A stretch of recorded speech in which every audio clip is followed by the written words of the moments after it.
My friends, if you haven't heard about Anchor, it's the easiest way to make a podcast. Let me explain a little. Number one, it's free. Two, there's creation tools that allow you to record and edit your podcast right from your phone or your computer. Anchor will then distribute your podcast for you, so it can be heard on Spotify, Apple Podcasts, and many, many more. You can make money from your podcast with no minimum listenership. It's everything you've ever been looking for to make a podcast in one place. Go ahead and download the free Anchor app or go to anchor.fm to get started.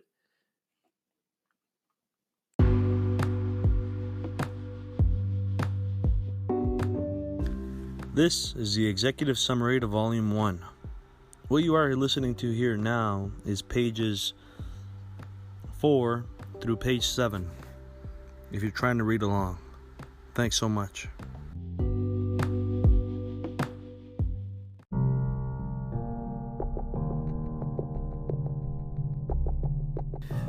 The Internet Research Agency carried out the earliest Russian interference operations identified by the investigation. A social media campaign designed to provoke and amplify political and social discord in the United States. The IRA was based in St. Petersburg, Russia, and received funding from Russian oligarch Yevgeny Prigozhin and companies he controlled. Prigozhin is widely reported to have ties to Russian President Vladimir Putin. Next follows a redacted bar that says harm to ongoing matter. In mid-2014, the IRA sent employees to the U.S. on an intelligence gathering mission with instructions. Redacted. Harm to ongoing matter.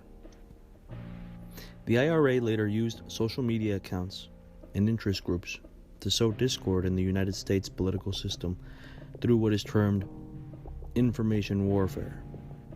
The campaign evolved from a generalized program designed in 2014 and 15 to undermine the U.S. electoral system to a targeted operation that by early 2016 favored candidate Trump and disparaged candidate Clinton.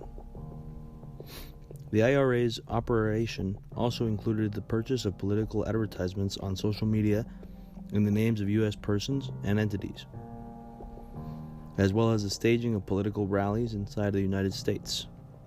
To organize those rallies, IRA employees posed as U.S. grassroots entities and persons and made contact with Trump supporters and Trump campaign officials in the U.S. The investigation did not identify evidence that any U.S. persons conspired or coordinated with the IRA. Section 2 of this report details the office's investigation of the Russian social media campaign.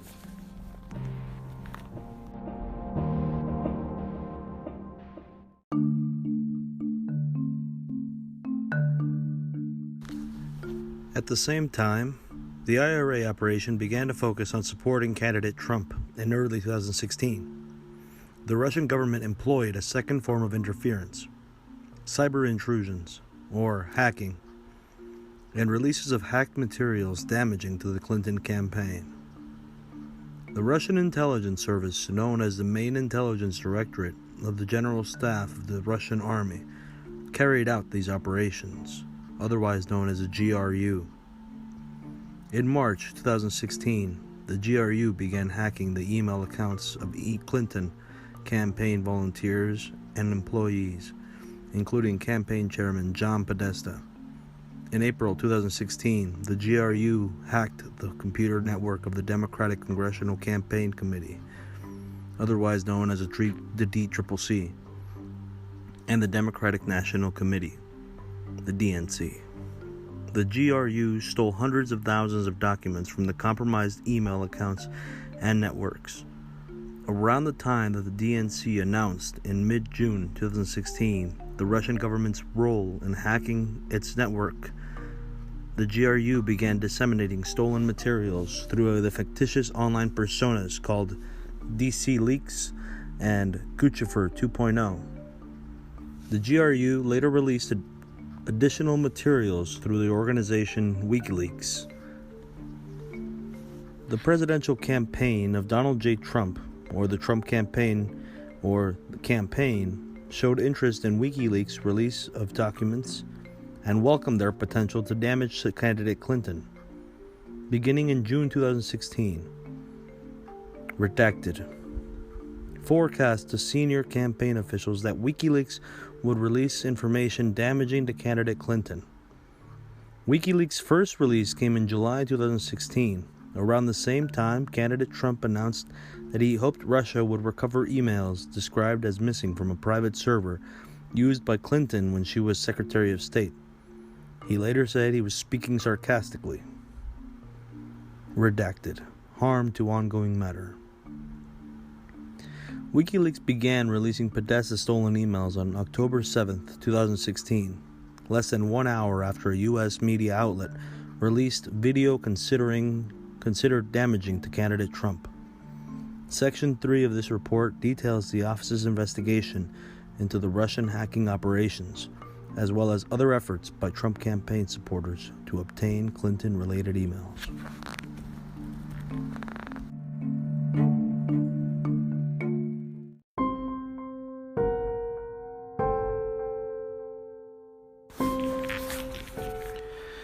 The social media campaign and the GRU hacking operations coincided with a series of contacts between the Trump campaign officials and the individuals with ties to the Russian government. The office investigated whether those contacts reflected or resulted in the campaign conspiring or coordinating with Russia in its election interference activities. Although the investigation established that the Russian government perceived it would benefit from a Trump presidency and worked to secure that outcome, and that the campaign expected it would benefit electorally from information stolen and released through Russian efforts, the investigation did not establish that the members of the Trump campaign conspired or coordinated with the Russian government in its interference activities. The Russian contacts considered of business connections, offers of assistance to the campaign, invitations for candidate Trump and Putin to meet in person, invitations for campaign officials and representatives of the Russian government to meet, and policy positions seeking improved U.S. relations. Section 5 of the report details the contact between Russian and Trump campaign during the campaign and campaign periods, as well as the transition periods, the most salient of which are summarized below in chronological order. 2015. Some of the earliest contacts were made in connection with a Trump Organization real estate project in Russia, known as Trump Tower Moscow. Candidate Trump signed a letter of intent for Trump Tower Moscow by November 2015, and in January 2016, Trump Organization executive Michael Cohen emailed and spoke about the project with the Office of Russian Government Press Secretary Dmitry Peskov. The Trump Organization pursued the project through at least June 2016, including by considering travel to Russia by Cohen and candidate Trump. Spring 2016. Campaign foreign policy advisor George Papadopoulos made early contact with Joseph Mifsud, a London-based professor who had connections to Russia and traveled to Moscow on April 2016. Immediately upon his return to London from that trip, Mifsud told Papadopoulos that the Russian government had dirt on Hillary Clinton in the form of thousands of emails. 1 week later, in the first week of May 2016, Papadopoulos suggested to a representative of a foreign government that the Trump campaign had received indications from the Russian government that it could assist the campaign through the anonymous release of information damaging to Clinton. Throughout the period of time and for several months thereafter, Papadopoulos worked with Mifsud and 2 Russian nationals to arrange a meeting between the campaign and the Russian government. No meeting took place. Summer 2016.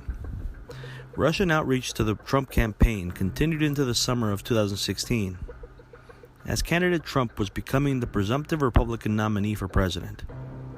On June 9th, 2016, for example, a Russian lawyer met with senior Trump campaign officials Donald Trump Jr., Jared Kushner, and campaign chairman Paul Manafort to deliver what the email proposing the meeting had described as official documents and information that would incriminate Hillary. The materials were offered to Trump Jr. as part of Russia and its government's support for Mr. Trump. The written communication setting up the meeting showed that the campaign anticipated receiving information from Russia that could assist candidate Trump's electoral prospects, but the Russian lawyer's presentation did not provide such information. Days after the June 9th meeting, on June 14, 2016, a cybersecurity firm and the DNC announced that Russian government hackers had infiltrated the DNC and obtained access to the opposition research on candidate Trump, among other documents. In July 2016, campaign foreign policy advisor Carter Page traveled in his personal capacity to Moscow and gave the keynote address at the New Economic School. Page had lived and worked in Russia between 2003 and 2007. After returning to the U.S., Page became acquainted with at least 2 Russian intelligence officers, one of whom was later charged in 2015 with conspiracy to act as an unregistered agent of Russia. Page's July 2016 trip to Moscow and his advocacy for pro-Russian foreign policy drew media attention. The campaign then distanced itself from Page, and by late September 2016, removed him from the campaign. July 2016 was also the month WikiLeaks first released emails stolen by the GRU from the DNC. The July 22, 2016, WikiLeaks posted thousands of internal DNC documents revealing information about the Clinton campaign. Within days, there was public reporting that U.S. intelligence agencies had high confidence that the Russian government was behind the theft of emails and documents from the DNC. And within a week of the release, a foreign government informed the FBI about its May 2016 interaction with Papadopoulos and his statement that the Russian government could assist the Trump campaign. On July 31, 2016, based on the foreign government reporting, the FBI opened an investigation into potential coordination between the Russian government and special individuals associated with the Trump campaign. Separately, on August 2, 2016, the Trump campaign chairman Paul Manafort met in New York City with his longtime business associate Konstantin Kilimnik, who the FBI assesses to have ties to Russian intelligence. Kilimnik requested the meeting to deliver in person a peace plan for Ukraine that Manafort acknowledged to the special counsel's office was a backdoor way for Russia to control part of the eastern Ukraine. Both men believed the plan would require candidate Trump's assent to succeed, were he to be elected president. They also discussed the status of the Trump campaign and Manafort's strategy for winning Democratic votes in Midwestern states. Months before that meeting, Manafort had caused internal polling data to be shared with Kilimnik, and sharing continued for some period of time after their August meeting. Fall 2016. On October 7, 2016, the media released video of candidate Trump speaking in graphic terms about women years earlier, which was considered damaging to his presidency. Less than an hour later, WikiLeaks made its second release. Thousands of John Podesta's emails that had been stolen by the GRU in late March 2016. The FBI and other U.S. government institutions were at that time continuing their investigation of suspected Russian government efforts to interfere in the presidential election. That same day, October 7, the Department of Homeland Security and other officers of the Director of National Intelligence issued a joint public statement that the Russian government directed the recent compromises of emails from U.S. persons and institutions, including from U.S. political organizations. Those thefts and the disclosures of the hacked materials through online platforms such as WikiLeaks, the statement continued, are intended to interfere with the U.S. election process.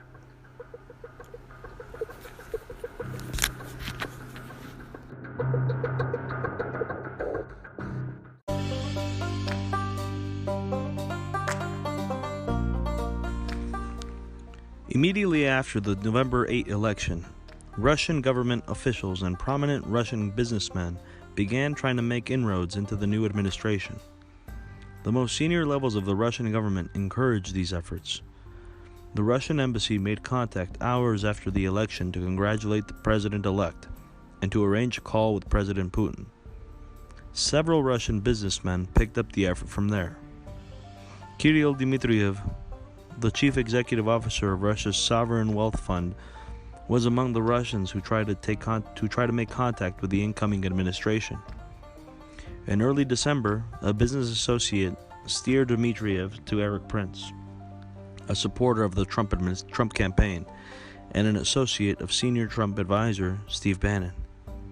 Dmitriev and Prince later met face-to-face in January 2017 in the Seychelles and discussed U.S. relations. During the same period, another business associate introduced Dmitriev to a friend of Jared Kushner, who had not served on the campaign or the transition team. Dmitriev and Kushner's friend collaborated on a short, written reconciliation plan for the United States and Russia, which Dmitriev implied had been cleared through Putin. The friend gave the proposal to Kushner before the inauguration, and Kushner later gave copies to Bannon and incoming Secretary of State Rex Tillerson. On December 29, 2016, then-President Obama imposed sanctions on Russia for having interfered in the election. Incoming National Security Advisor Michael Flynn called Russian Ambassador Sergei Kislyak and asked Russia not to escalate the situation in response to the sanctions.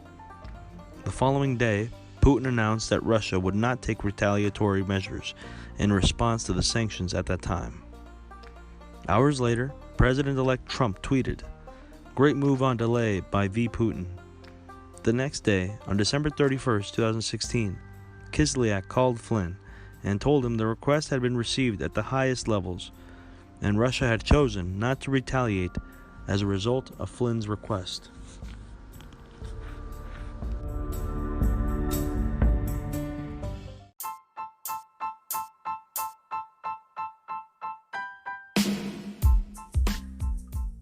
Every financial decision we make needs to be made with an eye towards the future.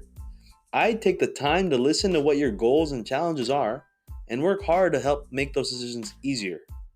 We'll start with a conversation to figure out your needs and find out if we can work together.